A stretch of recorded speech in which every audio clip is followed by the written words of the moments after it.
Okay, I think we got the problem solved. I got light, I got camera. We'll have action here in a minute. I'm going to start the fire electrically. If you know what I'm doing, put it in the comments. If I can find my device. Yes, there's my device. Here's my device. It's a 9-volt battery with an on switch, on-off switch that's on. I just need to stick these wires in there and start the fire. If that don't work, I'll use a match or a lighter. This isn't like, oh, I should have brought my selfie stick. Doggone. Fiddle dee dee, Millie. Okay, so I had this all set up. I thought I had it set up. Maybe I did, maybe I didn't. I'm going to put this in my pocket.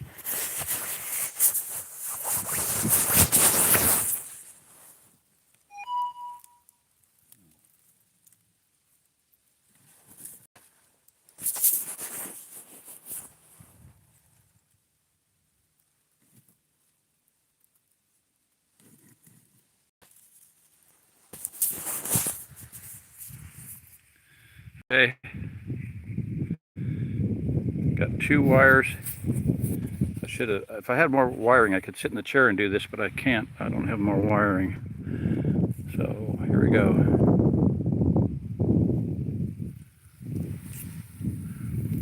Top lit up draft fire. Hopefully it'll take. Maybe it will, maybe it won't. I'm going to say there's a good possibility it won't. Not going to happen.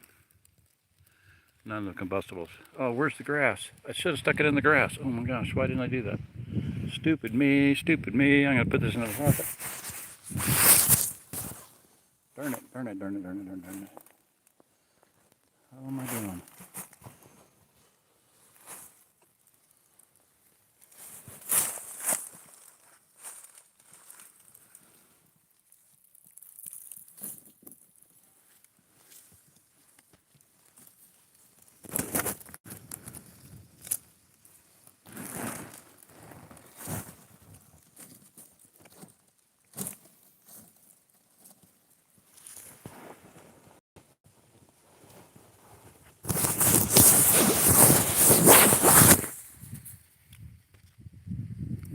I don't know if I'm live or not now. Yep. Okay, so I did not have it in my tinder bundle, which was really stupid. I didn't have it near the combustibles. My tinder bundle is grass, dry grass, and leaves, but the grass is the most combustible. And I don't think this is going to work now. Okay, not going to work. I'm not going to mess with it. No messing with it. Now, if I had a torch, I'd be in business, right? I don't have a torch. I do have somewhere. Okay, we're going to start electrically. Doggone it. One way or another. One way or t'other. I'm going to do this with electricity. Just to educate you. Crushing my bird, doggone it. That's my dinner. What is this? It's it's a flashlight. But if you pop the top here, it's no longer a flashlight, it's a lighter. Okay, so here we go.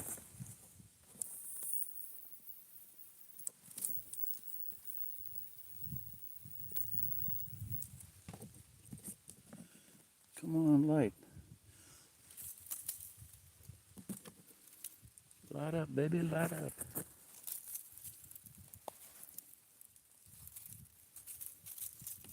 Get me some lighter fluid here in a minute. Need one flame.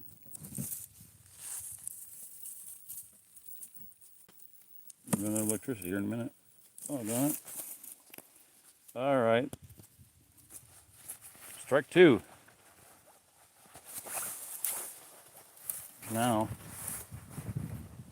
what do I got left? I got a pen light. That ain't gonna help. I've got another electric lighter. I could try that.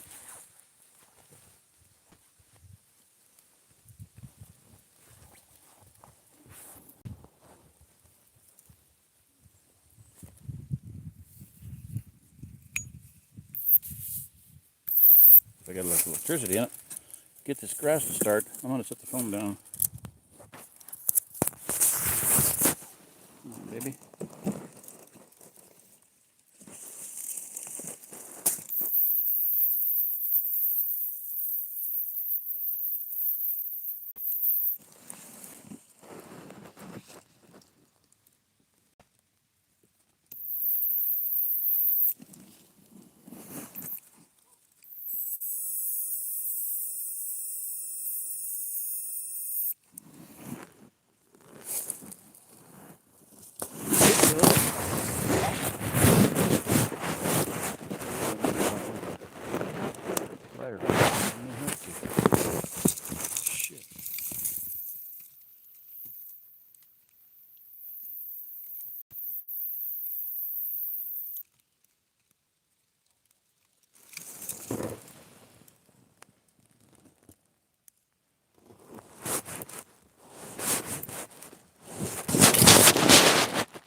Okay. We in business, as they say. Let's have some words, people. Things are about to change big time. I got a lot of answers in the last few days. Oh my gosh. Believe it or not, this is a top lit updraft fire. I gotta get my glasses out now. Oh, I don't think I'm too close. I might be.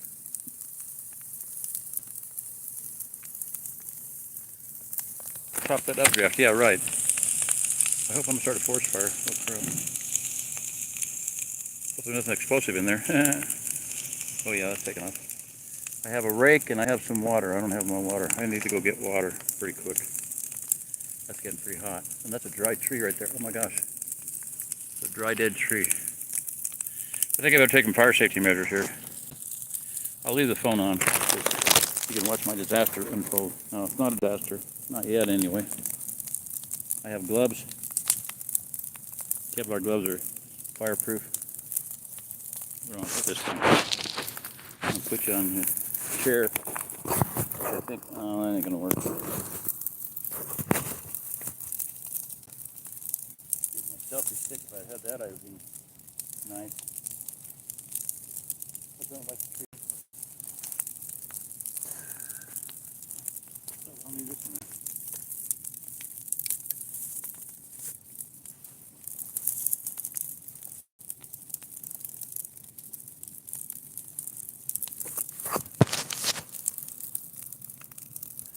Rotate device. Okay, fine.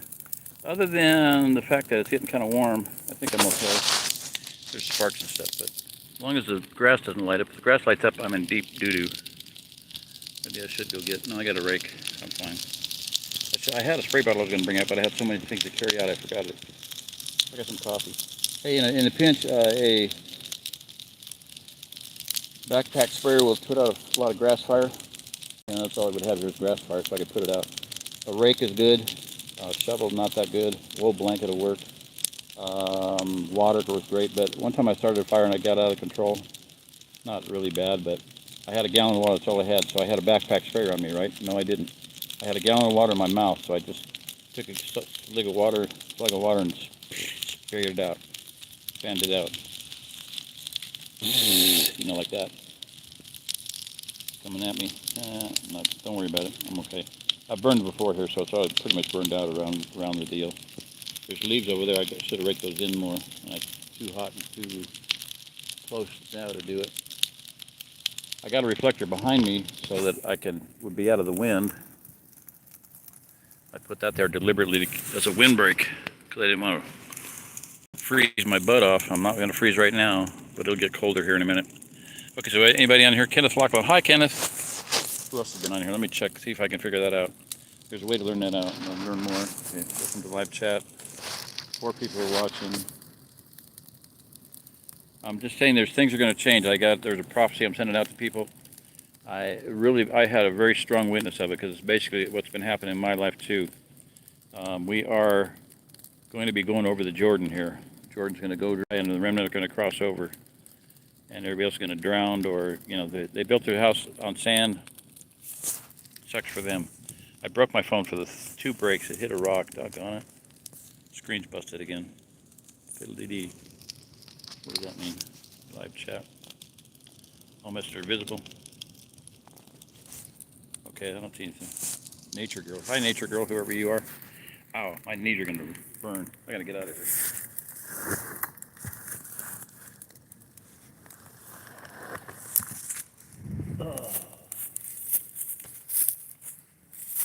I got to back up. Let it burn down. Maybe I'll just stand up for a while. I got a 2x8 tail, 10, 12 there to get, so I can lean forward in the chair and be able to get out of it. I'll just stand back here for a while. Fish Eagle Wing. Shalom. If anybody wants to say anything about where you're at or what you're sensing from the Lord, you know, go ahead and make a comment. Anybody that wants, I'm going to put a link in the description when I'm done here of a video that I watched today, and it was very powerful to me. And what I've been going through lately has been seeing a lot of things come together, research, how to stay healthy in the event of if there were a pandemic. I've been planning for that for 20 years and better. How to help people stay alive during a pandemic if there ever was one, which there hasn't been, but you know, they try to do Ebola, but this other thing is a scam too. But anyway, several things have come to light to me very recently. 3 or 4 things in the last 3 days, so fast and so many that I can't even remember them all. I started taking enzymes recently. I'm in bad health because of my heart. One heart attack, 2 strokes, mini stroke, and then a major stroke last year. So I'm about 1.5 years on that. So I survived the first year, which is good. They were burning down a bit now. So anyway, yeah, not good. I need to get in better health. But the other thing is, for 20 years since I had a vision in the year 2000, no question it was year 2000. We lived in Kansas. I was down in at a dormitory at a church that observes feast days and whatnot. And 3 o'clock in the morning, probably 3:33 in the morning, I would imagine. I didn't check time back then, but I watch timestamps now all the time. 11:11, 12:21, 11:11 looks like a gate, right? New time, new era, new level, new experience, new life, new truth, new people. And then 3:33. 3:33 to me means 1/3 of a whole, 1/3 of, you know, a whole. 1/3 of 360, which is what's 1/3 of 360? 120. That's in degrees. 120 degrees is 1/3 of 360 of a full circle. So if you go full circle, you know what that is. Okay, so 333 is, what's outside of 333? 666, judgment.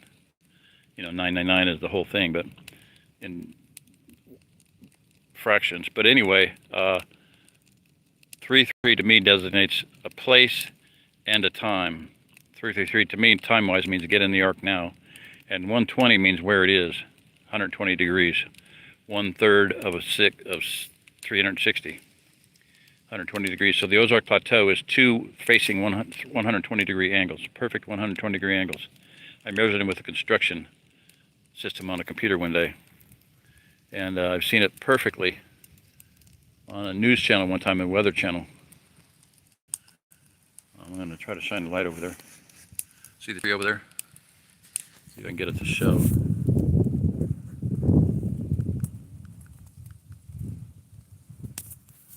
Can't really show up with the fire going. I'll check it later. Thumbtacks in trees, reflective thumbtacks for finding your way through the woods or marking a way for people to come to a location. All you can see is a blob over there on that tree. Test height. So anyway, 333 is a time and a place. It's a time and a place. So in the United States, as far as I'm concerned, this is basically worldwide. But in the continental United States, the CONUS, C-O-N-U-S, capital C, capital O, capital N, capital U, capital S, CONUS, continental United States is what that stands for. In the United States, there's one place central to the whole United States. It's 500 miles from Mexico. It's 500 miles from Canada, 500 miles from the West Coast, which is the Rockies, and 500 miles from the East Coast, the Appalachians. Those are the east and western edge of the craton. Outside of that, all bets are off. So get north of the Arkansas River, get south of the Missouri River, get west of the Mississippi River, and get east of the Mare de Sine, the Grand, Brown. There's several rivers that go out to the west, Osage, Sac River, they all kind of meander out and flow into the Mississippi at some point. The Arkansas River is the southern border of the craton. The craton is a big, huge, gigantic shield. It is a shield. It's geologically a shield, which protects everything above it. And it's less dense than the Earth's mantle. This is the weirdest thing about it. It's less dense than the Earth's mantle. It floats. It cannot sink into the magma. It goes from mid-Texas to England, and from the Rockies to the Appalachians. Those are the eastern and western borders of the craton. So that is the gathering place, specifically the Ozark Plateau, not just the craton. But get on the craton, get inside the Ozark Plateau if at all possible. If you walk here, I think that's going to be what's going to happen. People are going to be walking here because they waited too long. That's what my vision was, a young couple, a man and a wife, husband, mom and dad, holding the hands of a boy and a girl coming through the woods toward me. And to my right, to their left, was an underground house. They couldn't even see it. Had they walked to their left, they would have come to the door, right above the door, and oh, we got to stop. There's a drop off here, a 8-foot drop off. And they got around and they were like, fine. Went to the door, and what I saw was there was a sign on the door, and it said, "If you find this house and it's empty, it's yours. We built it for you." Wow, awesome. So inside there was a stove ready to light up, wooden matches, fire ready. The wood was laid on the stove, ready to. All you had to do was strike a match and light it up. Pots, pans, food, silverware, cups, dishes, silverware, everything to cook and utensils, pots and pans. I said that. Okay, I'm tired and I'm hungry too. I haven't eaten anything for quite a while. Okay, anyway, I'm going to put my glass there and read some of your comments if I can read them all. I don't know if I can pull them up and read them all or not. So anyway, I had that vision, and it was at 3:30 in the morning. I was wide awake. I was sitting up in bed, and all of a sudden the world just changed. I was in that scene. I was there. I was having this. It was not a dream because my eyes were wide open. I was visiting my wife. She was a midwife at the time. I was visiting my wife at the time, who was my wife at the time, who is not now. She was visiting. She was waiting for mom to give birth. She was in a dormitory, so we were in the dormitory. 3:30 in the morning. What were we doing? Well, we were doing what some married couples do. So I was wide awake. My chest was heaving. My blood was pumping. My oxygen was top. And all of a sudden, poof! I went into this scene, and I was there. I saw inside the house. Didn't walk around, but I was inside the house, and I saw the stove. I saw the fireplace. The fireplace stove / whatever, pots, pans. I knew I just knew these things. I knew that we were building hundreds and thousands and probably millions. I think hundreds of thousands of these homes. Now I've been figuring out how to build those homes for 20 years now. Every time I run across an alternative system, I'd study it to the nth degree. Cordwood was my first one, then cob, rammed earth, compressed earth blocks. You name it, I studied it, and I'd study it and study it, all the ins and outs, ups and downs of it, the pluses and minuses, strengths and weaknesses. And then I would ask myself the question, could this explain what I saw in that dream, in that vision? No. There are always no. So recently I just was praying. I said, Father, if I could go back and do this over again in a different timeline, a different era, a different way, I would do things much differently.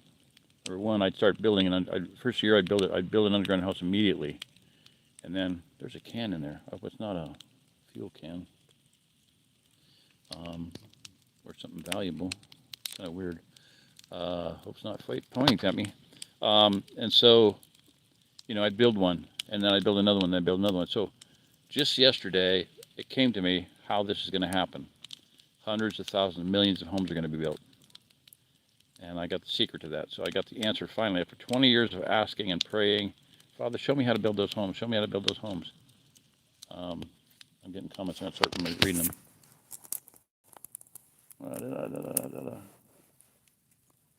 You got to see my antenna signal. Oh, it's so cool. I had gotten a Eversharp. It's a window cleaning thing, a 20-foot extension pole. I'm going to point the thing back here. So, see that blue out there? That's where it's butted into the ground. There you can see that. And then the first foam handle. So it goes up in the tree. I can see that. Somewhere up there is a box with my tablet in it. And the tablet's on hotspot, so I should have good signal this whole time. That's pretty cool. Yeah, good signal. And I'm on Wi-Fi here, so it really irritated me. I dropped my phone and broke the screen twice. Doggone. I wonder if I can get this. Cob home. Oh, yeah, I was thinking of Cob. Yeah, I fell in love with Cob home. And I think that for Missouri, Cob is awesome because there's plenty of clay here. I was digging out. My friend wanted to widen the a drive from the outside the gates of his fence to the back part of the property, 10 acres. And so I dug into a hillside. He wanted me to move from the hill. Well, I dug into a nice red clay bank there, so there's plenty of clay around here. You can always, you want to build a pond, you're going to find clay, and then you want to pack it with clay anyway. Leaves a lot of the clay in the pond, so it'll seal it, and you have a pond, not just a mud hole, seasonal mud hole. It'll be a pond that'll hold water all year round. My son did build the barn. They wanted to do some leveling, so he had a little bitty dozer, an M2D2, R2D2, whatever, Mitsubishi dozer, little bitty thing. So he scooped out a place where to level the barn out, and it was a little hole that's never gone dry. It's always got water in it. It seeps into it from the field, and water seeps up to it. So probably keeps the barn floor a little bit wet, or dry, one or the other. I don't know. So anyway, okay, I'm not going to roast now. At least I'm not going to get too terribly cold either, so I'm okay. All right, now let's see if I can see some top chat, live chat, all messages visible. Yeah. To some messages such as potential spam may not be visible. What's top chat? I don't know. Live chat. Okay. Jim West. I was going to have a fire. Well, we can sit here and enjoy it. Nature Girl. I've been searching for my tribe. Well, come on out. I'll tell you what. Jeremiah 3:33. Somebody read that. Virginia. Okay. Hallelujah. In the Smoky Mountains, is that Virginia? I watched a video the other day of a guy that walked the Appalachian Trail. Oh my gosh, he did the whole thing. It was amazing, awesome. Kenneth, how you doing? Hope you're doing well out there in the lakeland.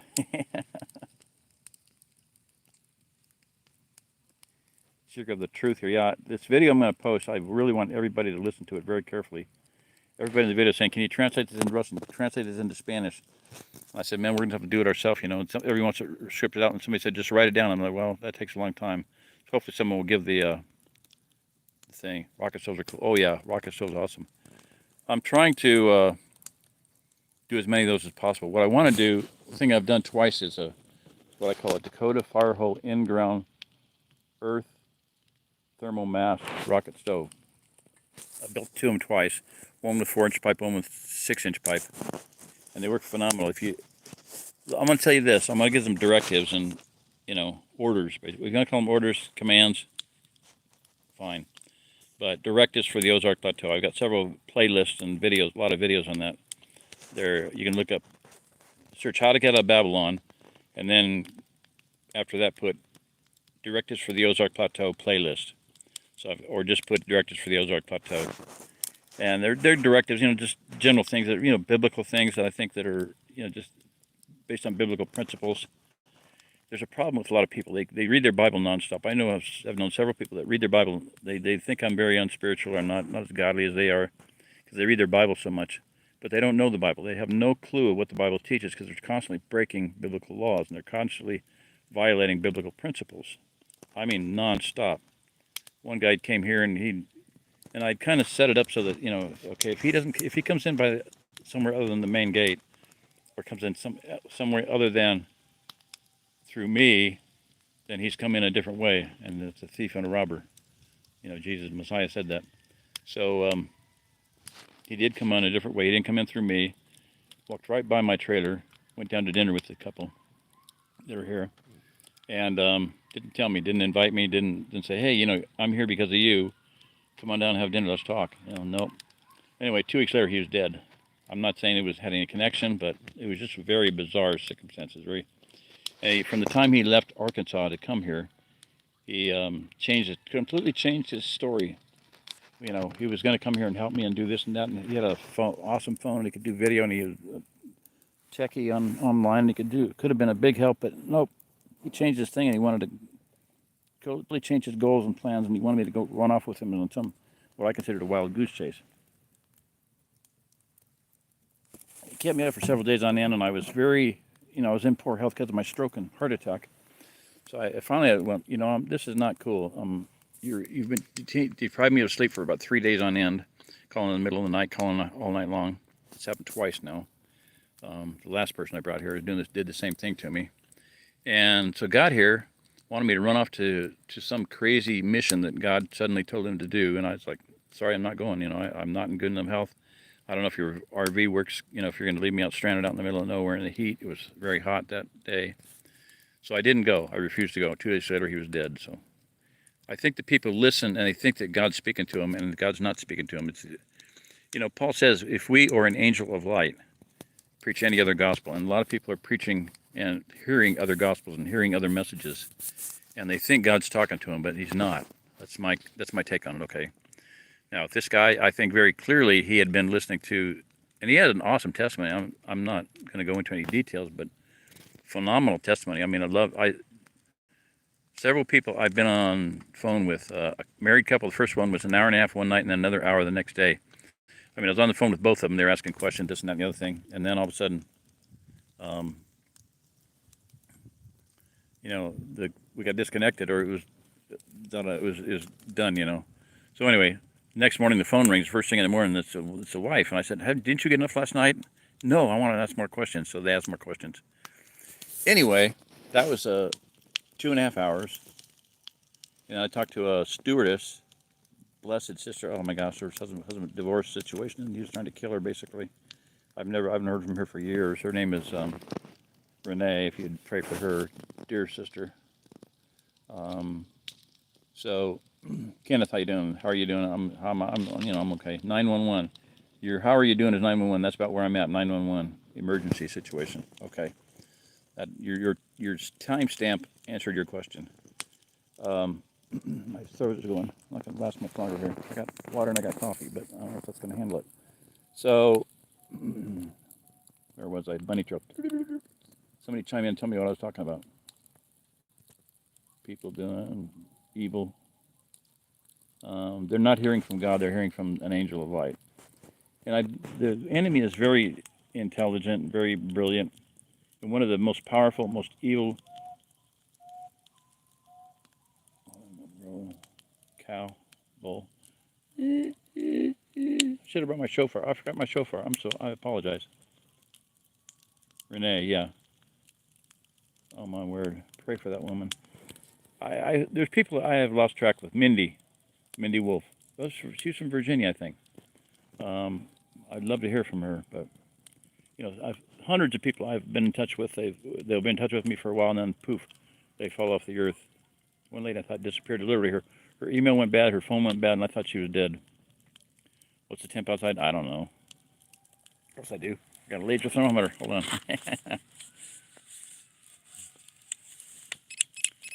I could be sitting out here in shorts. I was going to sit out here with a sleeveless shirt, but a little bit chilly, so I went and... What the heck? It's 900 degrees outside. Can you hear the coyotes? Where is it? There it is.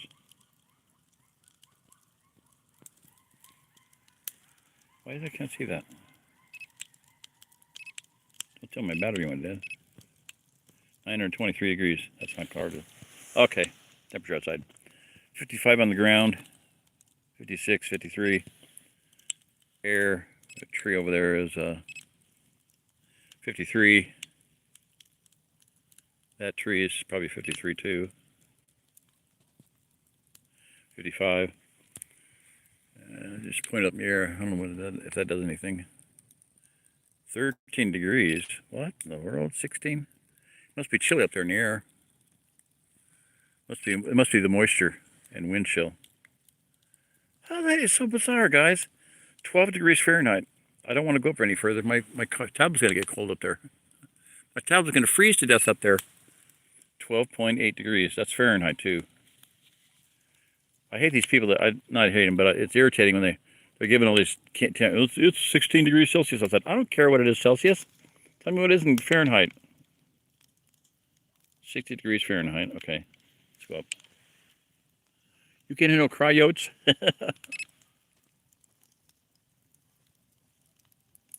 6 degrees. My word. It's Missouri, okay? Yeah, I'll bet you the moon's cold. Cold-hearted orb that rules the night, removes the colors from our sight. Red is gray and yellow white, and we decide which is right and which is an illusion. Moody blues. Wow. But there's so many songs that talk about the moon being a cold light, the sun being a warm light. Yep, that's true. Ozark Plateau. I call it the Refugium. Some people pronounce it Refugium, but it's Refugium. It's a term that's used in aquariums, okay? It's where little fish can be safe from big fish, where they can hide. But a geological term, in a bigger term, a refugium is a place where this is from the dictionary, okay? A refugium, a region where a species or a group of species can survive in the face of complete extinction in outlying areas and surrounding areas, i.e., as in an ice age. That's quote unquote. And with the grand solar minimum possibly coming up, I don't know. Who knows? Whatever. Maybe, maybe not. Time will tell. But if there is a grand solar minimum, and if we're going to go to, there's going to be 6 degrees there last night. Wow. And you're up in Pennsylvania or somewhere like that, right? New York, New York, New York. 47 here. Oh, what? This is so crazy. I'm going to point my laser at the moon. I got to get up, though, to do it. That's why I got the 2x10 or 12 behind me underneath the back leg so I can rock forward and then stand up without dropping the phone, hopefully on another rock and breaking my screen for the 5th time. So, at least it still works. Thank you, Father. Hallelujah. My phone still works even though I busted the screen. Double tap. I dropped it one time and hit a, they call them things, a handle on a bathroom cabinet. Oh, jeez, no fall. This has got me perturbed, or irritated, not irritated, fascinated. I'll point the laser at the moon.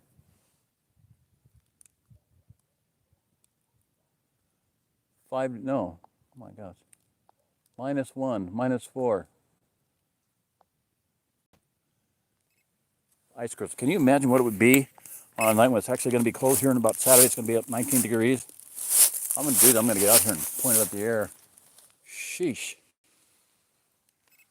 Got to switch hands.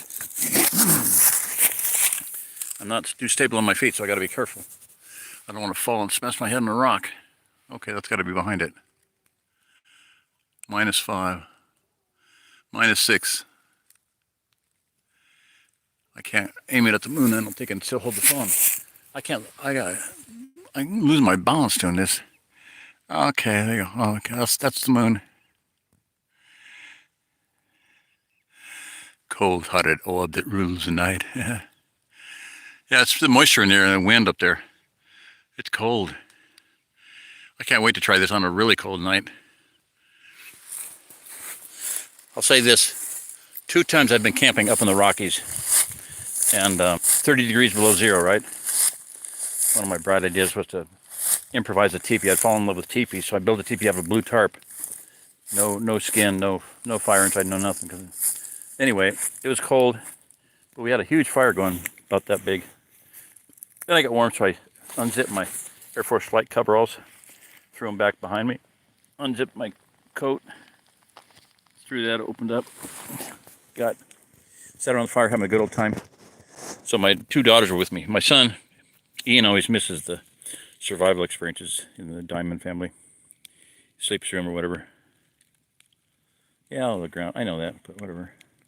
Ground's about 35. Trees where I told you were, whatever, 38. Tree, 36. Ground temperature about 36, 35, whatever. Okay. All right. So we sit around the fire and we the fire is really hot. So I opened my coat and unzipped my coveralls and threw them back behind me. And then, it's time to go to bed. Okay. So we go get in our sleeping bags. And about 2 minutes later, 3 minutes, maybe 5 minutes later, I hear 3 sets of teeth chattering.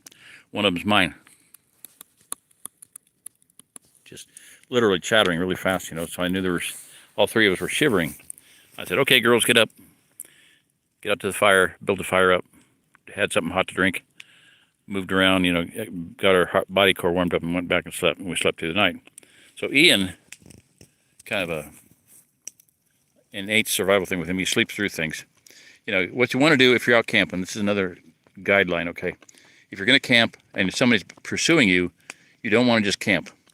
You want to have somebody scouting ahead. You find a place to camp, very secure, and you eat dinner at a fire, and you leave the fire, you leave that area where you camped. You want them on to hide as best you can, but if somebody's tracking you, know what they're doing, they're going to find you, okay?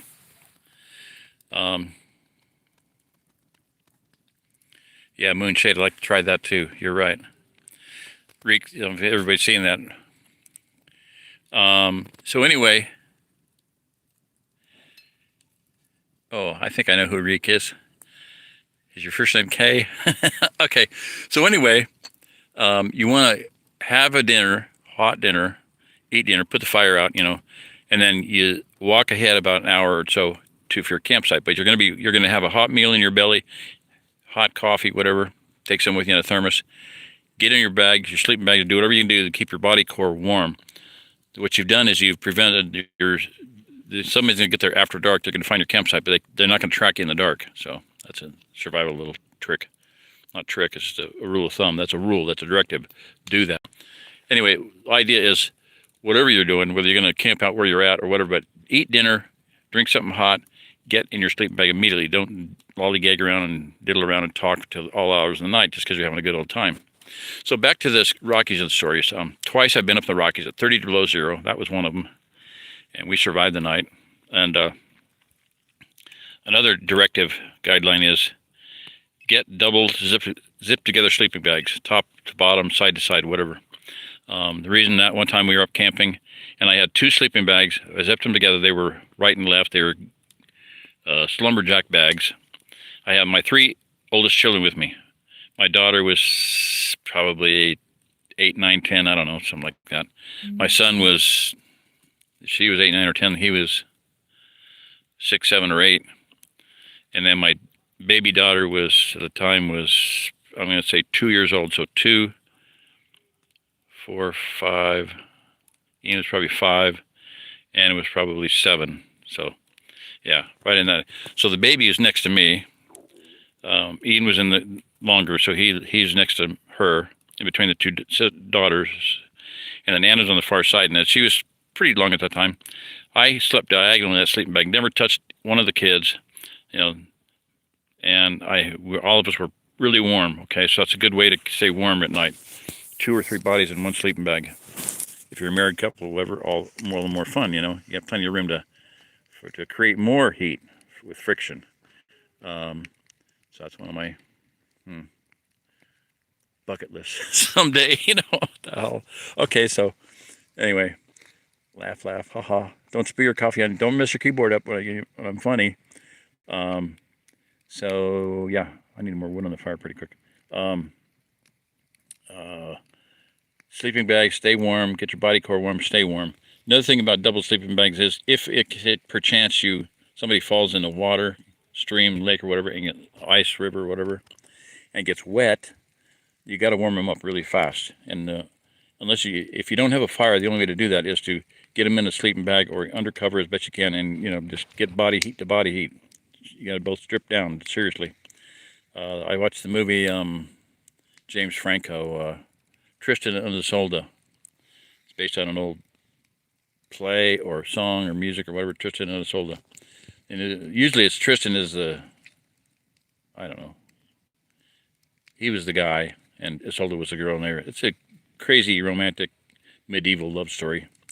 But in the thing, he's left for dead, and he's on a boat. I think they put him out on his pyre or something. Anyway, he's frozen, and Isolde finds him on a beach and stuffs him in a little dugout shelter, and orders her maid to strip down with her, and they kept him warm. They kept him alive. So 2 bodies can warm up 1 body. 3 bodies can be in one sleeping bag at the same time and keep somebody alive. Okay, so another survival tip there.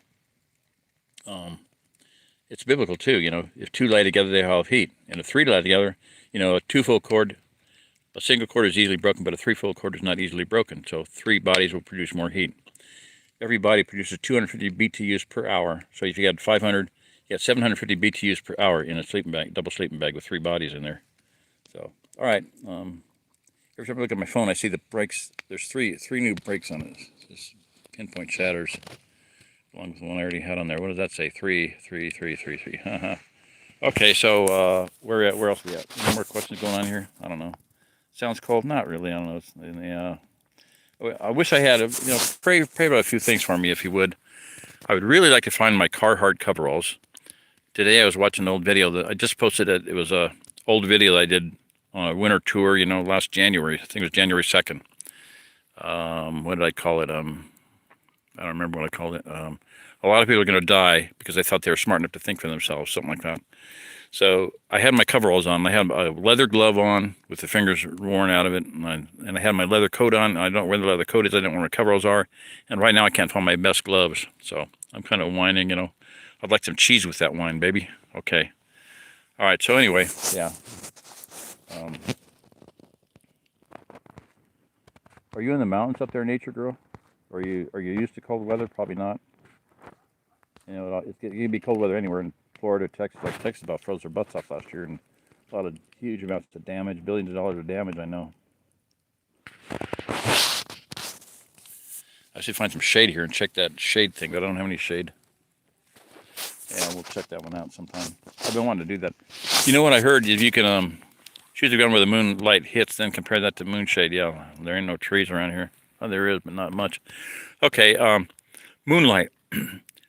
A Fresnel lens, with people say Fresnel, but a Fresnel lens, one of those flat things that you can buy them. They used to be on TVs.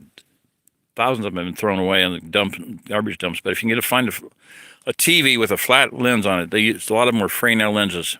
It looks like Fresnel, but it's a French word, Fresnel. It's how they used to signal trains and whatnot. Okay, that's for trains or Fresnel lenses.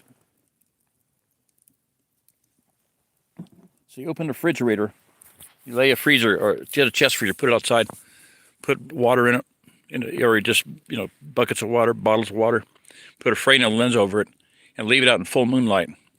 And supposedly it'll just in the thing alone, people said they froze water like doing that.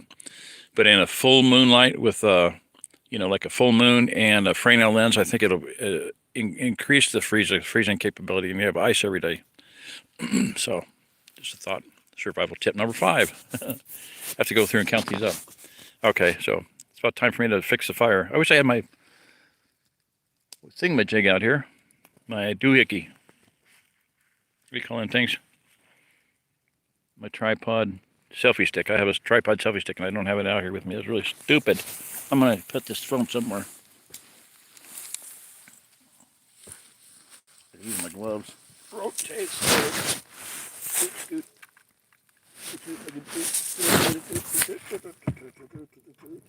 Sorry.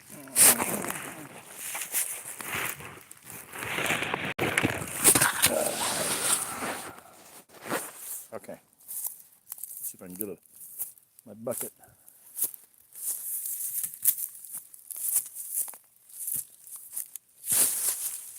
Don't kick something. I don't know what's in there. Don't be kicking stuff. Don't be kicking stuff around here. Let's gotta go this way. I can do it this way. Turn the thing around. And I can see what it's looking at.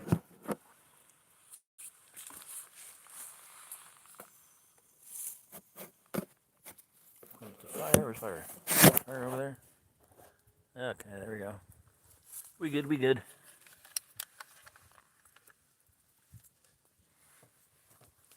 Survival tip number 6 or 7. These are Kevlar gloves. They're good for heat. I could go there and pick the burning log out of the fire with them. I don't think I will, but I could, theoretically.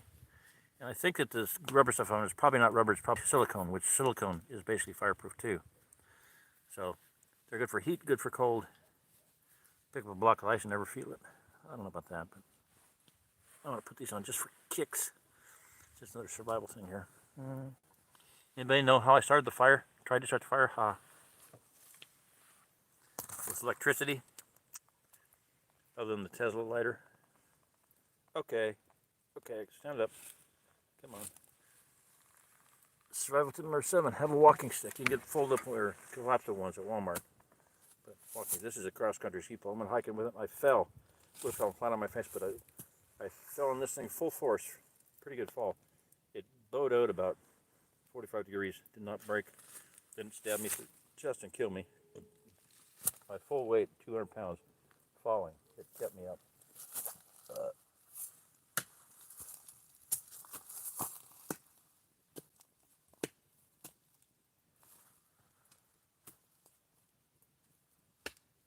Stay. Come on. Stay. There you go.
does it. Turn that off.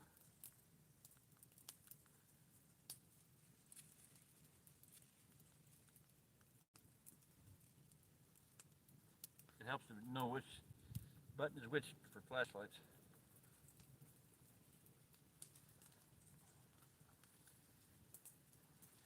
Survivor tip number 8. LED headlights. Get multiple LED headlights, rechargeable as possible. Don't get ones with batteries, get rechargeable ones. Because you can charge them with a solar panel, you can charge them with anything. There's going to be USB ports. Oh, there's not going to be electricity. The sun's always going to shine, you can always have electricity. There will always be electricity. You can make it with wood, gas, or anything. I got my gloves dirty. I'm kind of wondering if I can light my lighter and check these out. I picked up one of them, must have been hot. It was all blackened. But missed one.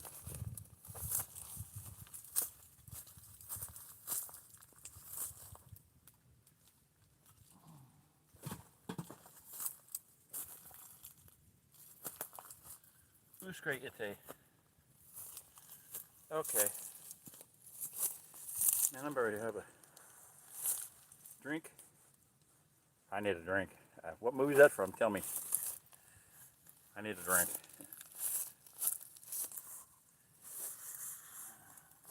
Come on, hurry up. Come and tell me before I give the rest of it away. What movie is that from? I need a drink.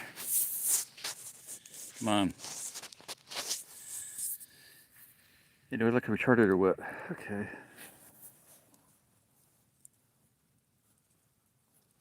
Hey, you can see the moon. That's pretty cool. Look at that. Look at that. Oh my gosh. That is so sweet. So this is a Walmart Works flashlight, I think. If I push the side, the flood beam comes on. And I'll turn that one off. And if I push the top, the spotlight comes on. So it's more of a directed light. This one is an ever ready. I got it, who knows where, I think eBay, I don't remember where I got it. If I push the right, it's the, I don't remember what that is. Push the left, it's the, I don't remember what that one is. Okay, that's the flood. No, that's the floodlight, goes to the side. This is the spotlight, it goes directly ahead. Pretty good beam, I can see about a couple hundred feet with it. So, if you want some survival tips, that's just from the light of the fire. I don't need all these lights. I had lights so I could, so you could see me if I did this, which I'm doing right now. Let me set that down. I don't know. Got a flashlight over here, it's going to go dead. Not dead.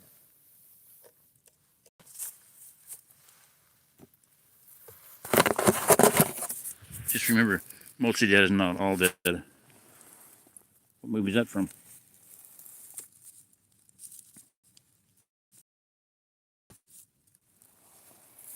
There we go. That's terrible. Okay, now watch this. Put a bag in front of it. Bag's not high enough. Another bag. Come on. Oh, I can't reach it. What do I have? I need a grabber webber. Oh, a pole. Here's my grabber webber. Like grabber webbers are sticks that you need to... I'm going to diffuse the light with a white trash bag. That's still too bright.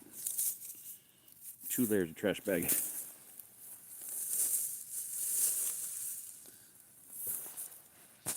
That's still awful bright. God. 3 layers of trash bag.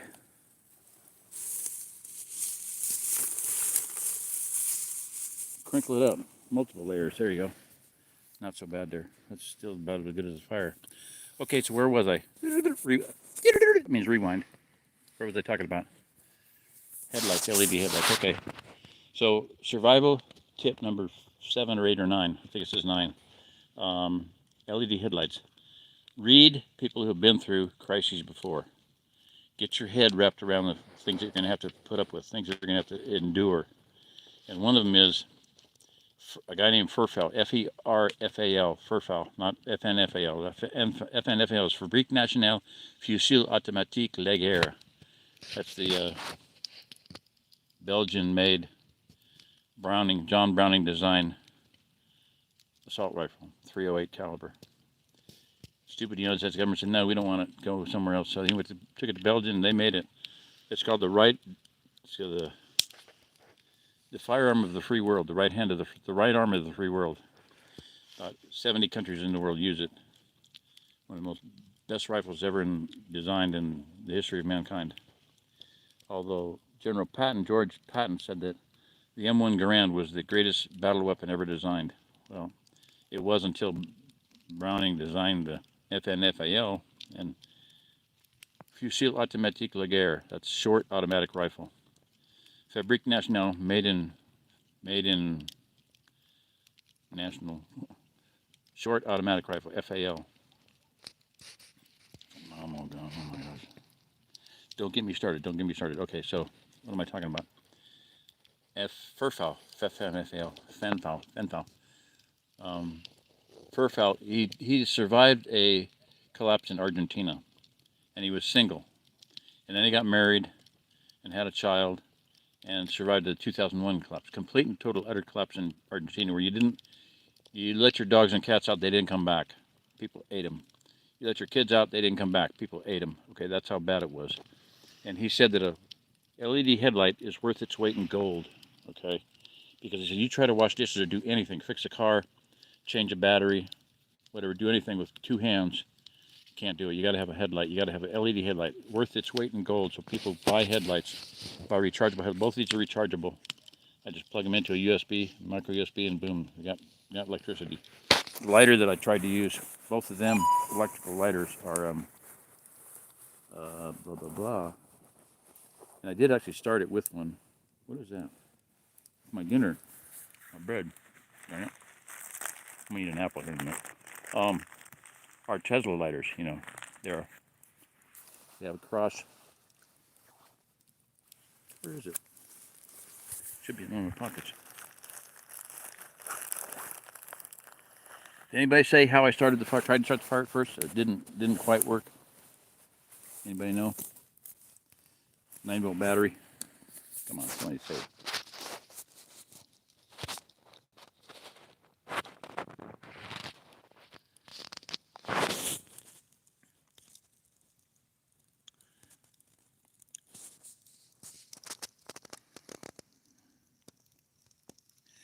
People are lazy and don't use the resources that are available. Oh my gosh, yes. You could do anything. There's always a solution. I'm telling you what, I watched a guy, and I've seen him before, but he absolutely blew me away today.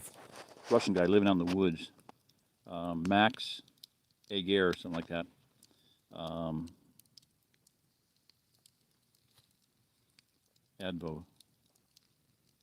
Advoco. She's got a United States English channel now. He redesigned things. Oh my gosh, I think he invented them. I don't think he saw I copied it, but he invented a tarp holding system. He made it himself. He made a kayak in about 20 minutes out of branches and a tarp and this holding system. And I already knew that could be done. Oh, I'm running out of battery, people. I'm sorry. Yeah, in the Ozarks there are running streams. Oh yeah, there's hydro generators everywhere. You can have a big, huge one.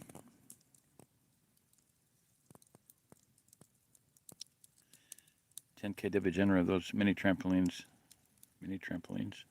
whatever. Either the fan blades, as I would say.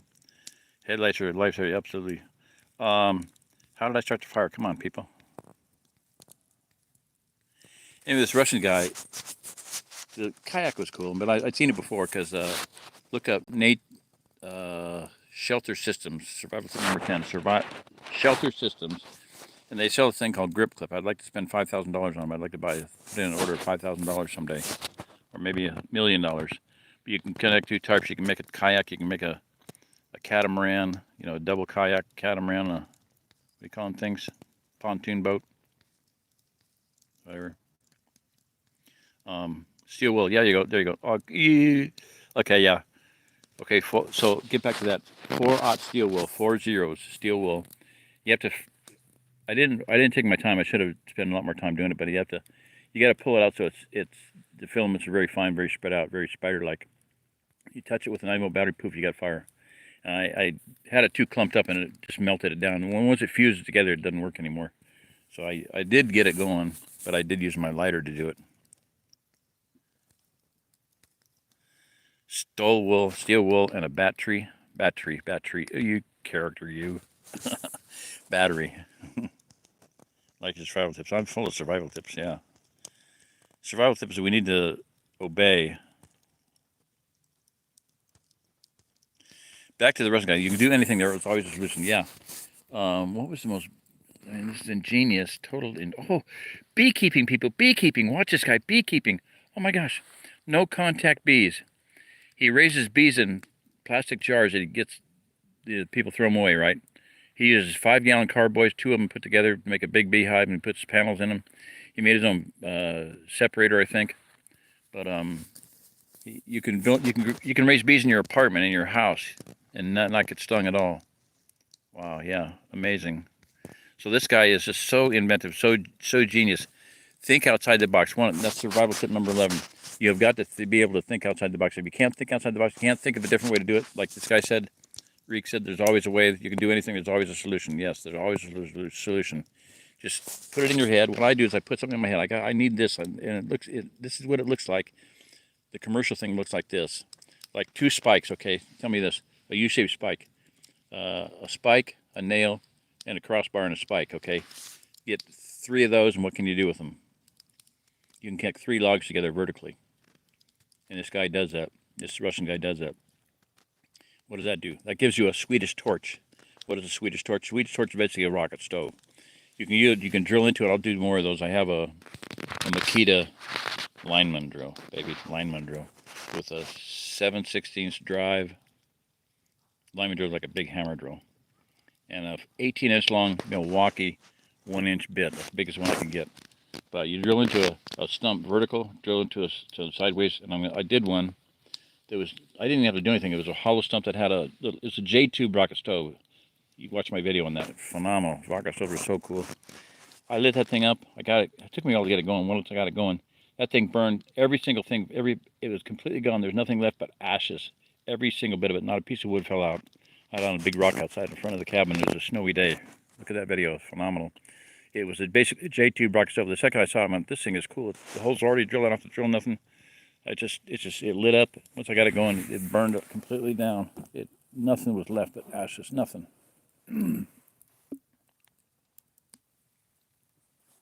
Not a battery here before long, so I don't have a pack with me or a plug or nothing.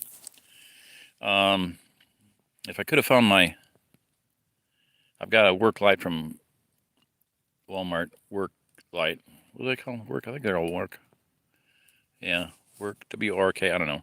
Anyway, it was a battery pack too, a charger, and I got multiple chargers. I don't know where they're at. I got power supplies. I don't know where they're at. I got a solar powered one, a Patriot one. I don't know where it's at. I kind of do. I should have had a cable out here, but I'm going to run out of battery here before long. Okay, so rocket stoves, yeah, phenomenal. What I want to do is build a rocket stove out here. My son has a skid loader, and I got some work done with it, but I wanted to drag this whole area and build this up, pull out all the rocks, make it campable, put up a teepee or tent anywhere, I got an area here, this is my area, supposedly. Fence it off, I want to do that too. But anyway, so you put in an in-ground rocket stove, with Dakota Firehole in-ground rocket stove. So I've hit number 12. Study Dakota Fireholes. Get the principles down. Understand how it works. Everybody that builds them practically does them backwards, ass backwards and upside down. They don't understand. It's supposed to produce a smokeless fire, and they always put the fuel in the wrong end, and they have it running backwards. It's really stupid.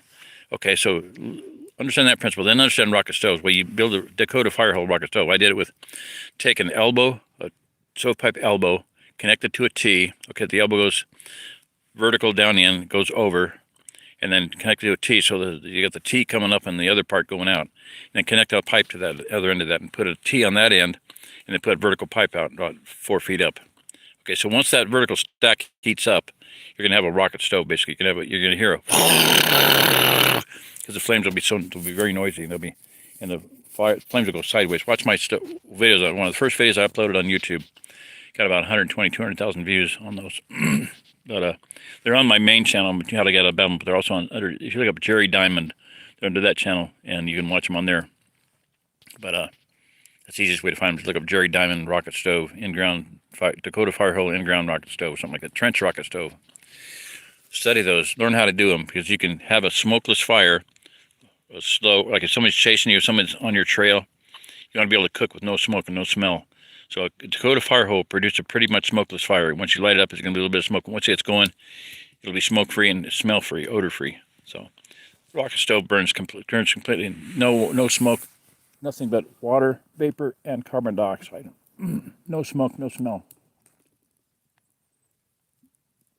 These things are going to be very important, people. In the vision I told about earlier, if you're there with me, if you're with me for that, the vision I had was that a stove, right? And many years later, I mentioned to a guy, well, this thing, you're live, okay, low battery. Okay, I'm going to die here pretty quick. Okay, so let me get this out real quick. So I mentioned years later, about 10 years later, 15 years later, I said, well, the house was invisible from above. It couldn't even be seen. It was completely invisible. Had they walked, they could have walked right over the top of the house and went, oh, stop, there's a drop off here. You know, there's a welcome mat down there on the ground, on the bare ground. There's a welcome mat down there. They came around, went down, you know, opened the door. Welcome mat says welcome, you know, on the inside of the door is maybe on the outside there. I don't know. I don't remember. But they picture it's on the inside of the door. If you find this house and it's empty, it's yours. We built it for you. And I'm telling you, the feeling was so overwhelmingly, because what I felt like I was in heaven, you know, like this was people who were building homes for people they didn't even know, didn't ever meet, probably never would meet. Now I've come to believe that I hope somebody else see that, actually see that happen. So I don't know, maybe that'll happen, maybe not. But I finally got the answer this morning, how that's going to happen, how it's going to happen. And we're going to have so much fun, so much fun. So when I first moved to Missouri, a friend of mine, a Mormon kid, I went out in the woods and I got my pants covered with stick tights, you know, little stickers there's some that are like spear points, they're like a fishing spear, little tiny, about half-inch long fishing spear, little tridents on them, little sticky tridents. They stick to your pants. And then other cockleburs, you know, that's where how the guy invented Velcro. He got stickers tight in his pants and he took them out and he go like, looking under a magnifying glass, man, that's cool. They stick in. If I make a fabric that's like a loop and make a fabric that's like hook, they'll stick, and I can do all kinds of crazy things with them. So he called it velour crochet, French, velour crochet, Velcro. That's where Velcro came from, was stickers. Okay, people see things in nature, they imitate them. Observe nature, imitate nature. Victor Schauberger, yeah. Moving water creates energy, electrical energy. Floating fish, fish that can float in the air. Yep, non-zero gravity vortexes. Okay, so anyway, shut up. Observe nature, imitate nature, Velcro. So I come out, you know, and this friend of mine, this Helaman goes, he's kind of I'm sure a smug look on his face, and he goes, you know the best way to get those, how to get those out? And I went, yeah, how? One at a time. And that's the answer. That's the answer. How we're going to build millions of homes. You come in here, there's hundreds and hundreds of videos on building little underground homes, little survival huts. So you get in here, you know, you're outskirts, you get into a forest or somewhere, and maybe somebody's tracking you, and you got to hide out anyway. So best way to hide is to go to ground. Don't leave any. If you don't want, here's a survival tip number 12. If you don't want anybody following you, don't leave any tracks. Okay, this is very important. If you don't want to find anybody following you, don't leave any tracks. So 90% of the time, people get caught because they're running and they're panic. Don't panic. Rule number 1 of survival. Rule number 1, the absolute rule number 1. Don't panic. You got to be where you're at. You got to have your head where your body's at. Your brain's got to be where your body's at, because you got to be able to think clearly and think cogently and think logically and not panic. Panic kills. Panic kills. Panic kills. So the first thing you got to do is be able to be where you're at. Hug a tree. You know, just go to ground and hide. Don't move. Look at the picture online of a baby deer. There's a picture of a deer on somebody's back porch, and there's leaves there. And you can't even hardly see the baby deer. Maybe 2 of them, 2 fawns laying there. They're spotted. The mama deer said, I got to go eat. You guys stay here and don't move. And a baby fawn will not move. I mean, if a mother tells it to stay there, it won't move. There's one laying in the middle of the road one time. The guy had to move it or to get run over, because the mother said, I'm going to eat. Sit up here and stay. Don't move. Maybe at the time there were leaves there. I don't know. And it said, hey, this is a good camouflage pattern. Stay here. Don't move. So don't move. You know, if you move, you're going to get caught. Don't move. So rewind. Deer, camouflage, underground homes. Okay, so you come in, you need shelter, you need to get warm, you need a day or two of rest or whatever before you move on. Somebody's injured, you're cold, somebody's got wet, filling the stream, you got to warm them up anyway. So take a break, build an underground shelter. And when you leave it in better shape than when you found it. I mean, if you're going to build a shelter, you're going to try to leave some firewood, try to leave some food if you can. Leave it anywhere better than you were before you got there. That's what I'm doing here, trying to make it better than when I got here. And it is. It's far better than it was when I got here. So then you can build another one. You got more experience. You got more help. Maybe you picked up 1 or 2 extra people, maybe another family. You build a bigger one, a nicer one. Leave it when you go. You build your 3rd one, you build your 4th one, you build your 5th one, you build your 6th one. That's how it's going to happen, one by one. The best way to build underground homes, one by one. See, for 20 years I've been trying to figure out how to mass produce these things. I kind of don't know how to mass produce because I had the sense, I nothing real but in my head, but just in my head. I think through things logically, okay? I see something, I understand something, I go, okay, logically this means that there's millions of these out there, hundreds of thousands of these homes out there, millions of them out there. Well, how do you produce them? Millions of them at a time. You can't, it's not going to happen. The way things are going right now, nothing's going to happen. But that's changing, I believe. Totally changing now. I'm getting cold. I can move closer to the fire, or I can go in. My battery's about dead anyway, so I'm going to go in. 1 hour and 8 minutes. Wow. Okay, so, that's how it's going to happen, one at a time. What's the best way to build underground homes? One at a time. Whether you use aircrete or compressed earth block, or maybe one wall is going to be compressed earth block, maybe one wall is going to be cordwood, whatever. Rule number 1 of alternative houses is look out the window. What do you see? Use it. You get to an area. What do you see? Rocks. Use them. Make it look natural. What do you see? A hill with, a little top. You can build an underground house on top of a hill. You just build a house and then you cover it with dirt. So, cordwood. You're live. Low battery. You're live. Yes. And you had a dream that started this goal? Yes, no, it was not a dream. It was not a dream. It was a vision. I mean, living color. I was there. I see this couple coming through the woods, each holding the hand of a boy and a girl, a young boy and a young girl, probably about 5 and 6 years old, little kids. But yeah, it was a vision, no question. My eyes were wide open. Like I said, I would spend the night with my wife at a dormitory, and we had just, I had exercised. My heart was pounding. I was oxygenating, my blood was going. I was not asleep. My eyes were wide open, and all of a sudden, I'm there. I see this going on. And I see this couple come through the woods, and it was so real, so powerful. So most of the time, when I'm telling it to somebody, if it's just one person, I can hardly tell it without choking up, because it was just such an overwhelming sense of love, so feeling of love, of pure love. And it was like being in heaven. So the best I could describe it is like heaven is going to be love. And let me tell you this, if somebody finds this video, and you're somebody that you have gotten crossways with me, I did not send you the link because, you're just not on my guest list, shall we say. You're not on the invite list. And you might find this, but if you do, there's a reason you're not on the invite list. And I'm disinviting people. I don't want you here anymore. I don't want you here anymore. I don't want you here anymore. I don't want you here anymore. You're worthless and you're full of hate. And, if you're full of hate, you know what? You don't want to go to heaven. If you're a Christian and you have hate in your heart for your brothers and sisters, or for me or whoever, what did Messiah say? He said, what you have done to the least of these, my brethren, you've done to me. Okay, well, and I admit it, I'm the least of anybody. I'm the least of all saints. I'm the chief of sinners, I'm not anything great. I'm a nobody. I'm an absolute nobody. I know that. I'm a nobody who's been nowhere and done nothing. So I know that. So people hate me. Well, you're not on my invite list. In fact, you can go away. Don't be in the Ozark Plateau. Go away. Go somewhere else. Hatred is not a Christian virtue. I'm sorry. And there's far too much hate. I'm feeling so much hate around me right now that it's hard for me to diverted. So anyway, I'm about holding my voice about gone. I'm going to get out of here. So yeah. Where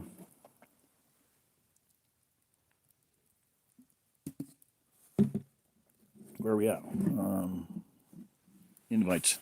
We're going to have a blast. I think it's going to be a lot of fun. So I'm going to start working on that, building underground. And here's the thing: is another thing that happens. The Spirit is moving on the hearts of young people. You're a girl near me right here. Only person I know right now that is hearing what God's saying and is reading people and knowing where their hearts are at and knowing that they lie to her. So and so's lying to me. So and so lies. So and so lies. His wife lies. He lies. My mom lies. My dad lies. I'm the only person that doesn't lie to her. It's very sad, very sick. But what I've seen twice is young men are these young kids are out there. They're wanting to build underground homes. I was cleaning out if you watch the video of this ain't Shinola or something like that. But we were cleaning out my son's cattle trailer, about 4 inches deep in cow poop, dried up cow poop. So we're cleaning it out because it's good fertilizer, right? So we're cleaning it out, and that girl was helping me, and her cousin, nephew, whatever, I don't know. I don't know what it is, but a young kid was helping her, and this kid's just jabbing along. We're walking back and forth with shoveling a cow poop and walking to the back and dumping it into a gorilla cart. So he's jabbing along. Finally, I stopped. Hold on here. Wait a minute. You couldn't have read my book. There's no way. I said, you're quoting from my book. He said, we need to build underground houses. We need to have houses that are underground. We need to have houses that you don't have to heat up in the winter and you don't have to cool in the summer. I'm like, yeah, that's what I wrote in my book. 2000, in the year 2000, How to Get Out of Babylon. Look it up, lulu.com. You can order it or download the free PDF.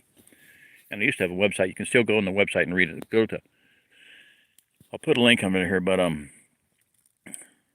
lulu.com is a self-publishing thing. You can get it there. And then also on, what the heck is that? The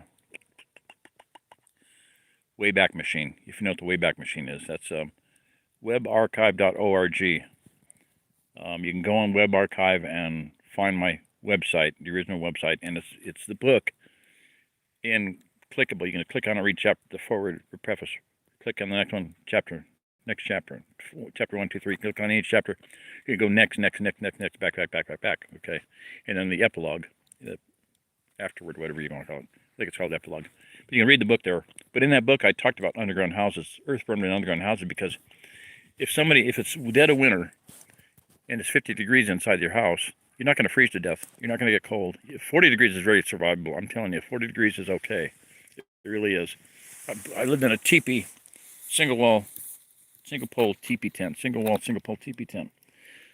After Tabernacle, I stayed in it because I didn't want to go back in the house I'd been living in because it was a crazy person was there. Anyway, so I was in this tent, and 40 degrees is very livable. It is. It's survivable. In fact, a couple in Kentucky, they were living full-time in a year-round teepee living. It was a Yahoo group back before they trashed Yahoo groups, boogers. Year-round teepee living. And she said, we don't keep our teepee warmer than 40 degrees because if we do, here, see my diffused lighting is working. If we do, then it's too cold and it's too much of a shock to go outside and work. Okay, 40 degrees is survivable. So point is, an underground house, you're at 50 degrees, maybe 60, whatever. You don't have to heat it very much. And in the summertime, you don't have to cool it because it's 50 degrees. You're not going to roast, you're not going to sweat to death on that. So underground house is the way to go for multiple reasons. They absorb radiation. They can be invisible visually. It can be invisible sound-wise. It can be invisible heat-wise. If you have a rocket stove, the rocket stove don't put off any heat. The exhaust fin on the rocket stove, you can put your hand over it. Where's my hand? Right there. You can put your hand over it, and all you feel is a little bit of moisture, and you can put your face over it and breathe it. It's a CO2. It's not going to kill you. Not enough to kill you, but, anyway. So, rocket stoves are phenomenal. And so, to me, that house that I saw was heated with a rocket stove.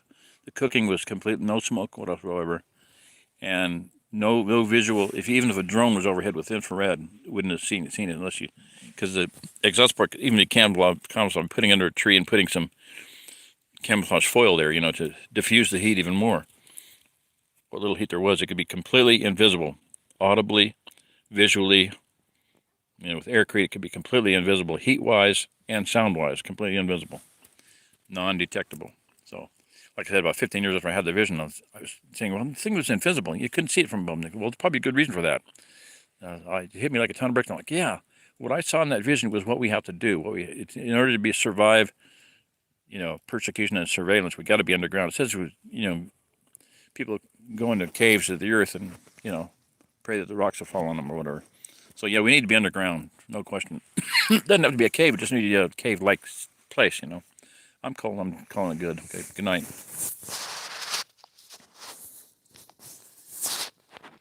I'll get back on I'll try to get everything.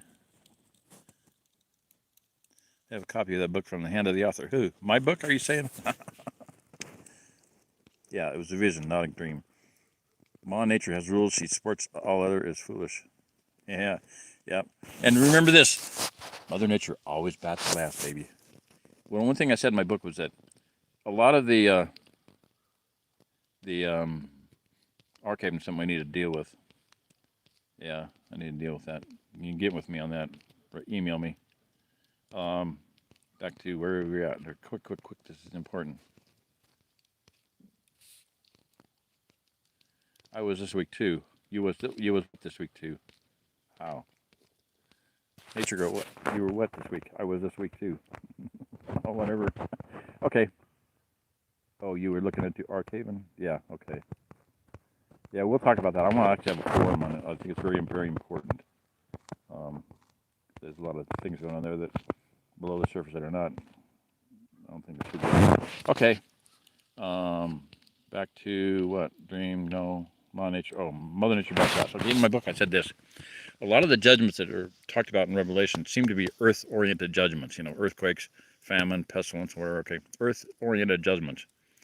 And my thought was along the lines of, and I think it's divinely given to me, but if we take care of the earth, we're supposed to. What was the first thing we're given to do in the Bible? Be fruitful, multiply. Now, this isn't five things saying all five saying the thing. Be fruitful, multiply, replenish the earth,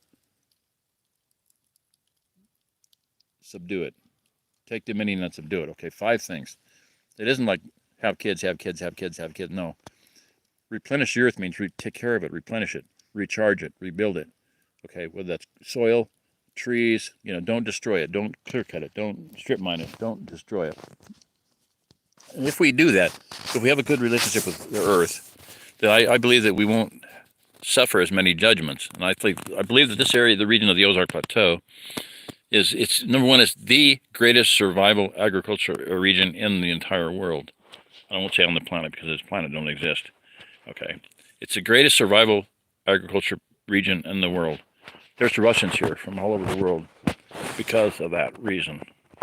And the Ringing Cedars of Russian people, look them up. And the other thing is this Russian guy, oh my gosh, Max Ergov or something, where it was Advoco, something like that. I don't remember his name. Look him up. Contactless beekeeping.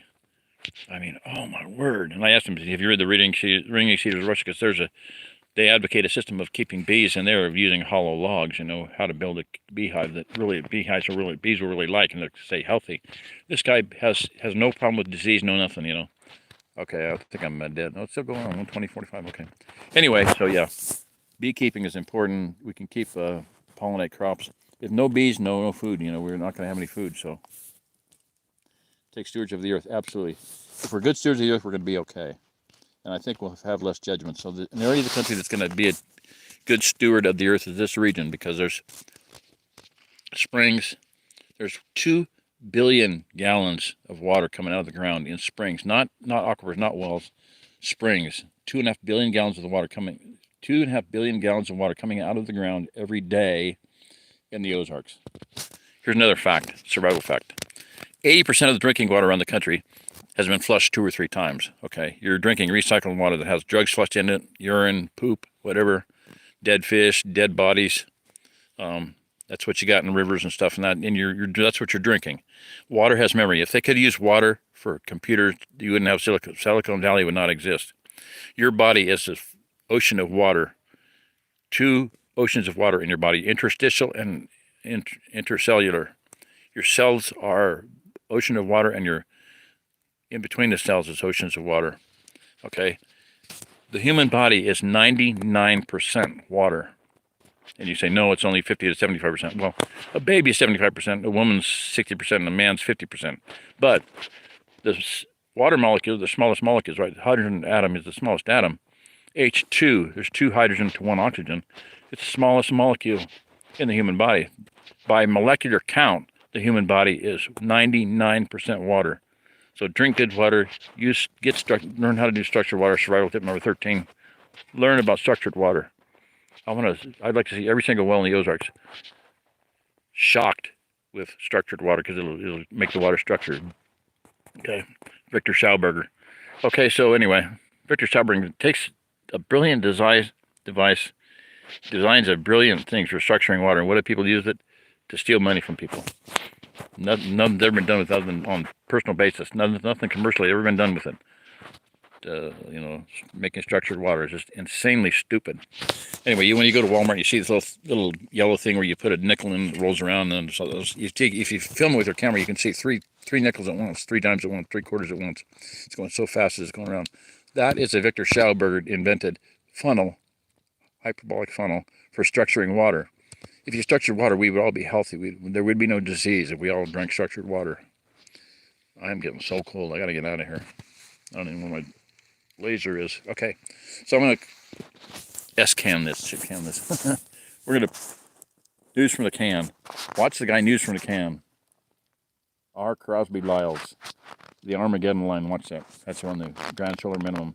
The Armageddon Line runs about down across I-70 across the United States, across the entire United States. Our I-70 is going to be the north versus the south.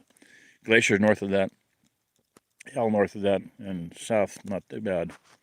So, I'm just saying, because his channel is called News from the Can, like News from the Bathroom. And I've done a lot of filming out of it from the outhouse here. That's where I used to do that was my office for quite a while. And I did actually one from my bathroom in the fifth wheel, just because that's the only place I could sit down and be halfway comfortable. It's where I eat my dinner, trying not to sit in the toilet. Kind of sucks, but oh well. Okay, so I'm going to flush this one down the toilet. All right, hour and 25 minutes, I can't believe that. All right, let's see if anybody has comments or... Thanks, nature. And water has absolutely, yeah. Yep. Yeah, Getty is definitely funny. He's got a way of saying things. Bat tree. Seal wool and bat tree. I'm shivering. I don't know. I wish I had my Carhartt coat. I wish I had my Carhartt coveralls. I'd be fine right now. But I'm cold and I gotta go in. I gotta can this one. Seriously. Stop. Maybe I'll leave it on. It's gonna die any minute. Rotate device. Don't tell me what to do to my phone. All right. Anyway, love you guys all. Some interesting things coming up. People that have been pooped on their whole life and shunned aside and hated, and I think things are going to happen with them. I'm thinking it's about ready to pop. This prophecy that I put it in the link description. I mean, it was long, but I listened to it once, cursory through, but I agree with it. Basically, the message was the Jordan is going to go dry, and the remnant are going to walk over, and everybody else is going to be drowned. You know, people have just been hanging. If you're doing a half-assed job of living your life as a believer or whatever, not good. You know, we got to be whole hog on board, and I think we're going to have a lot of fun. A lot of fun. We're going to have a lot of fun. Yeah, a good friend of mine, Dwayne. Daddy, I know them. Wish the hell he'd show up. My gosh. Pray for Dwayne, everybody. I don't know if he's still alive or not. Last time we were together, he preached at me for like non-stop. Went out to dinner preaching at me. The message was, Jerry, you are the leader for the Ozark Plateau. There might be others, but you are the leader. I'm like, how do you know that? You know, how do you know these things?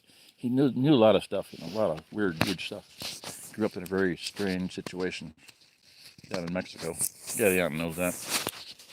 Anyway, very good friend. He gave me 2 pairs of coveralls. I wish I had my coveralls right now. He gave me 2 pairs, and I gave one away. I wish I had enough now. I wish the guy'd give them back to me. I can't find my coveralls. I'm shivering. I gotta get in. I'm gonna be really cold. I gotta drink something hot.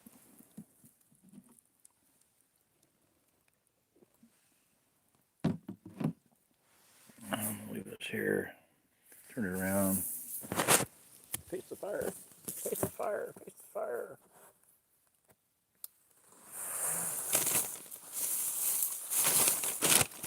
Yeah.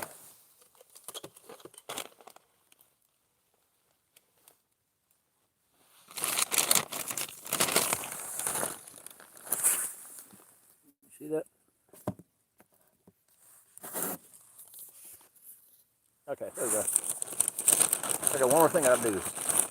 I'm not going in without this.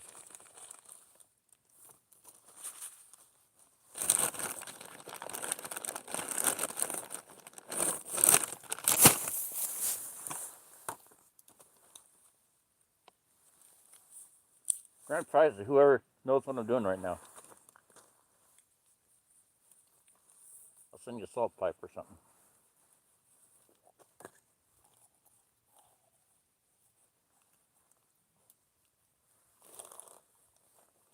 Survival tip number 13.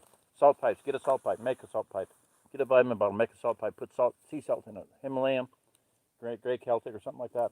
Get a salt pipe. Make a salt pipe out of a vitamin bottle. Punch holes in it with a push pin. And, doggone it.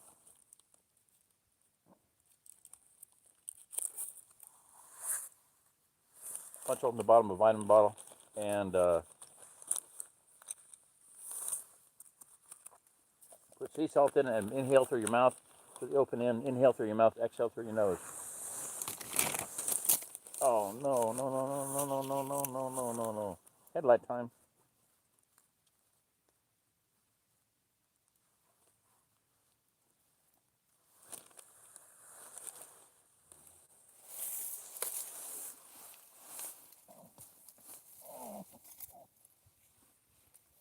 Come on.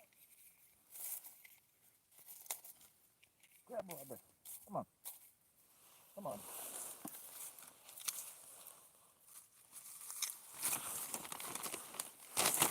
There you go. Tell me what I'm doing.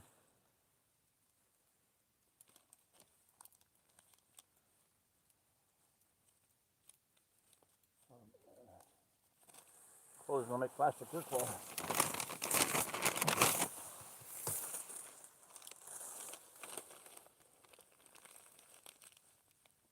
I can hear your voices.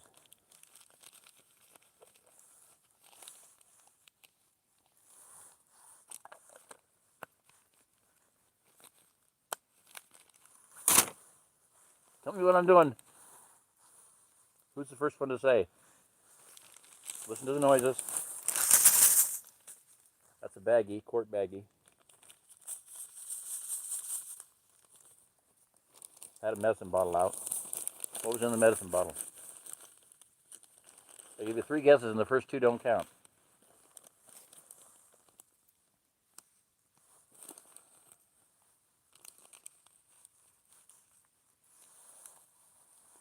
Did you ever see what the movie the quote was from? I need a drink.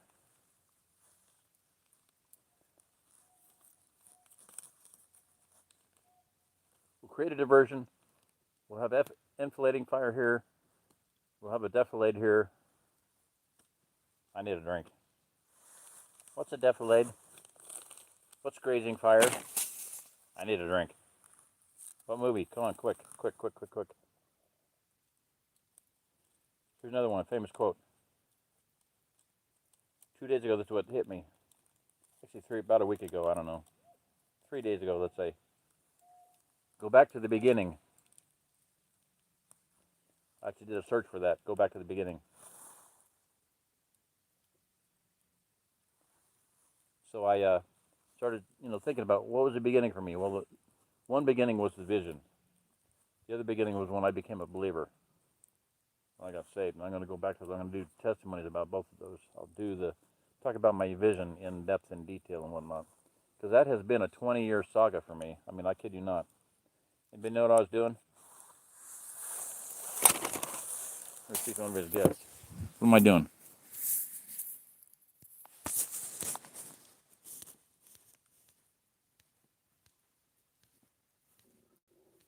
Salt pipe? Yep. Dwayne, yeah. Thank you. I need to find my coveralls. Okay. Nobody asked what I was doing. What am I doing? I need a lighter now.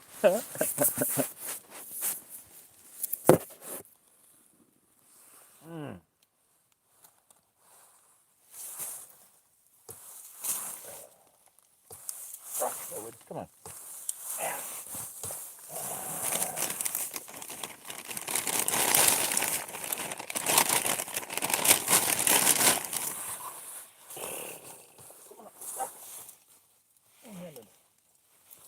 One-handed, two-footed.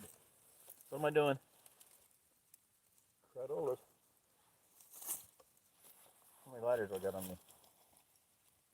One. Should have several.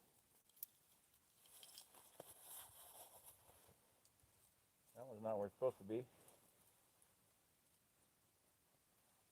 I should have a lighter in every pocket. I should have at least 3. I don't. Oh, come on. Grr, grr. There we go.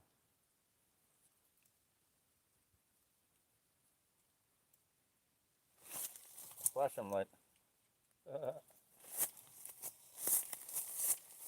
is not cool.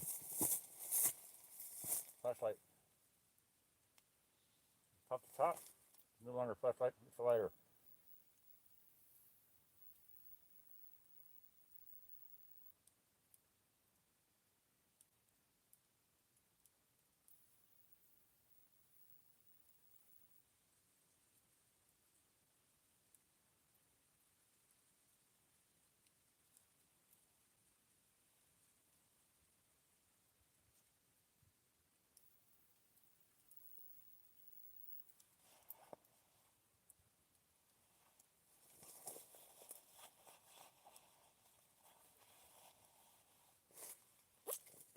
Okay. Can you see what I'm doing now? Having a cigarette. It's cigarette o'clock. Turn this off. Dumbass. There you go.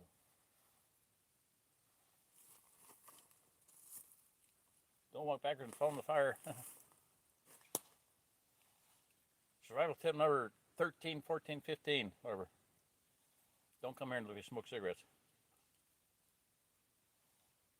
Did you get that right? I'm not going to help anybody come here if they don't smoke. I'm kind of joking, but everybody that smokes is more honest and more real than people that don't smoke, so I'm done with people. The last person I had come here, I don't do any drugs. I don't do drugs at all.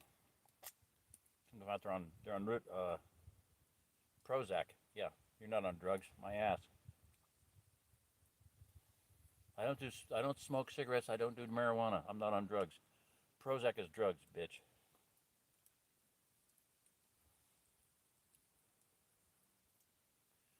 Prescription drugs in the book of Revelation. Pharmakia. Where does the word pharmacy come from? Pharmakia. Greek word pharmakia means witchcraft, sorcery.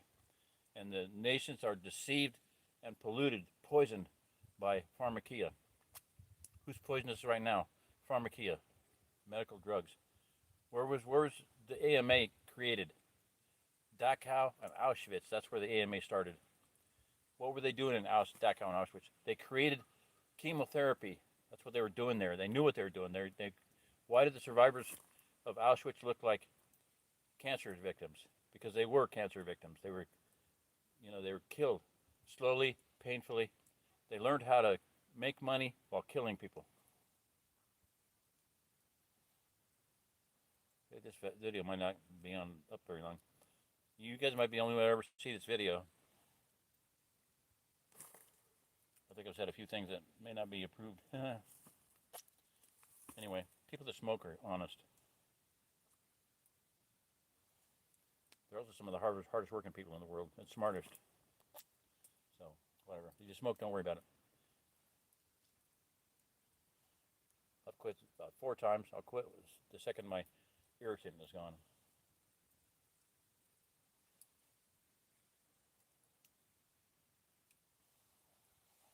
I'm gonna put my gloves on. Nope. First I'm gonna zip my coat up. I can't do those gloves on. There, I inhaled once. Done. Okay. Shoot. Need light. There we are. Gloves. My gloves on. Pack up and get the hell out of here.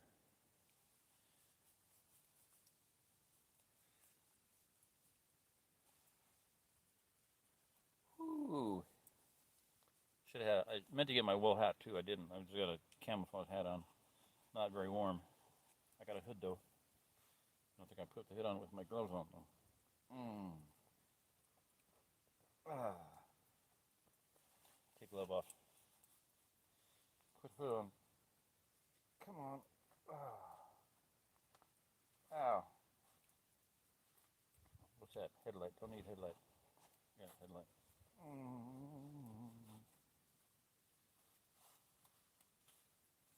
There. I should have done it a long time ago.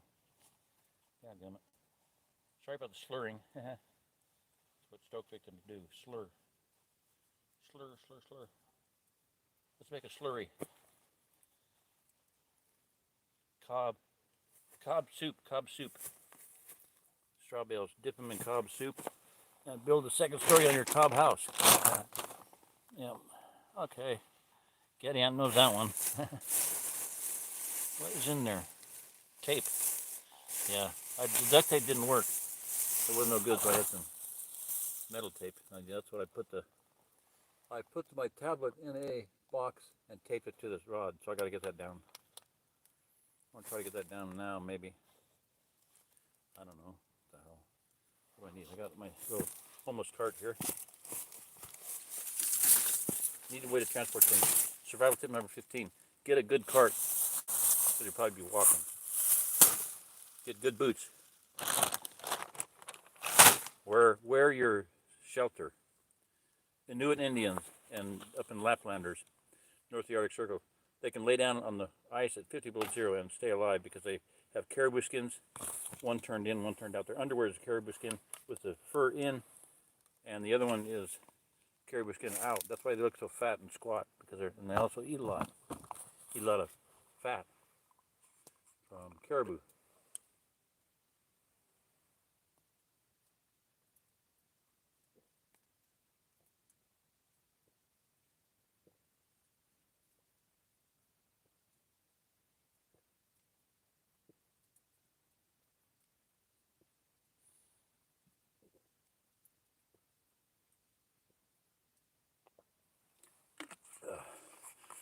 Okay, just drink some water.